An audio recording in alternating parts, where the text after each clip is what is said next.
Hi అండి. Snacks టైంలో అయినా బ్రేక్ఫాస్ట్కైనా హై ప్రోటీన్తో హెల్తీ రెసిపీ చేయడం కోసం 1.5 కప్పు మీకు నచ్చిన మొలకలు తీసుకోండి. నేనైతే పెసర మొలకలు తీసుకున్నాను. వీటిని శుభ్రంగా ఒకసారి కడిగేసిన తర్వాత నీళ్ళన్నీ ఇలా కారిపోయిన తర్వాత మిక్సీ జార్లో వేసి నీళ్ళు ఏమీ వేయకుండా ఒక 2 పచ్చిమిర్చి వేసి మరీ మెత్తగా కాకుండా కొంచెం కోర్సుగా ఉండేటట్లు గ్రైండ్ చేసుకోవాలి.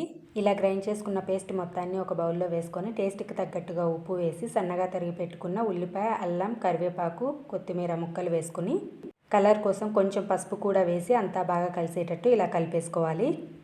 ఇప్పుడు స్టవ్ పైన అడుగు మందంగా ఉన్న కడాయి ఏదైనా పెట్టుకొని 1 టేబుల్ స్పూన్ ఆయిల్ వేసి కడాయి మొత్తం స్ప్రెడ్ చేసి ఇలా గరిటెతో కానీ చేత్తో కానీ ఇలా చిన్న చిన్న టిక్కీస్ లాగా వేసుకోవాలి. మరీ మందంగా ఉండొద్దు, మరీ పల్చగా ఉండొద్దు. ఇలా మధ్యలో కొంచెం హోల్ చేసుకున్నాము అంటే కొంచెం తొందరగా క్రిస్పీగా కలుతాయి.